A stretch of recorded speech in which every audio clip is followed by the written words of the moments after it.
Welcome back to the Restricted Handling Daily Intel Brief. This is what's been going on in Russia in the past 24 hours.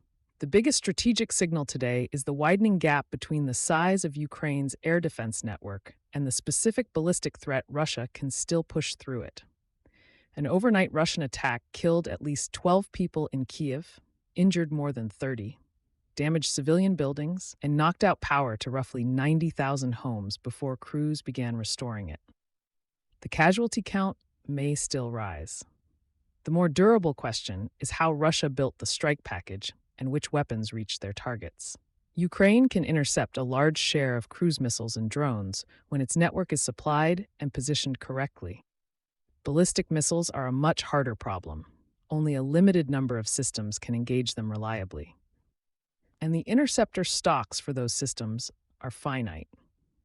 Russia can use drones and cruise missiles to consume attention, ammunition, and radar time, then force the hardest defensive decision against the ballistic portion of the attack. That is why a raid can look broadly successful for Ukrainian air defense while still producing a deadly result at a few critical points. The strike also spilled into the surrounding security environment. A drone crashed in Romania and another crossed Moldovan airspace. That puts NATO air policing and non-NATO regional coordination into the same operational picture.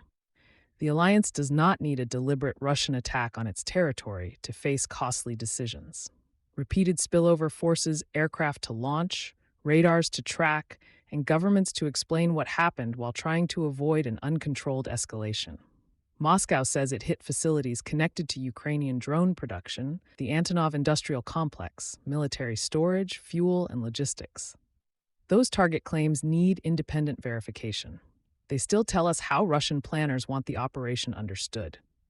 Ukraine's long-range strike industry is becoming a strategic threat to Russia, so Moscow is trying to suppress the factories, warehouses, and transport nodes that support it. Ukraine answered inside Russia. Its military said it struck the Tenneco refinery in Tatarstan and an oil terminal in Krasnodar.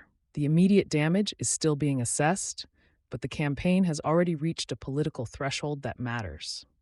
Fuel shortages have returned to Moscow itself. Drivers have faced lines stretching as far as a kilometer. Some stations are closed, some are selling only diesel, and purchase limits are back. Russian officials have also acknowledged that a country built around exporting energy is importing refined fuel to cover domestic needs. That does not put the Russian war economy on the edge of collapse. It does show that refinery attacks, seasonal demand, maintenance, and distribution problems are interacting faster than the government can contain them. The pain is moving from distant industrial sites into the routines of the capital. When taxi drivers spend hours looking for gasoline and motorists visit station after station without finding the right grade, the war becomes harder to package as something happening somewhere else. President Vladimir Putin is adjusting his message accordingly. He ordered the government to help rebuild commercial warehouses damaged by Ukrainian attacks. He said the strikes had not caused critical consequences, then acknowledged that the damage was obvious. That is a careful political line. The state wants to show control without denying what citizens and businesses can see. Reconstruction can restore capacity, but it also transfers more of the war's physical cost onto the federal budget. Both sides are now attacking the systems that regenerate combat power. Russia is reaching for Ukrainian missile and drone production. Ukraine is reaching for Russian refining, storage, and distribution. That contest creates a much wider air defense problem than protecting frontline units. Every refinery, depot, factory, rail junction, and warehouse that receives coverage leaves something else exposed. Kyiv also changed the leadership of its defense ministry. Parliament confirmed Yevgeny Kamara, the former commander of the Security Service's Alpha Special Operations Unit. His background gives the ministry a leader associated with operational security at a moment when procurement, air defense, and political accountability are all under stress.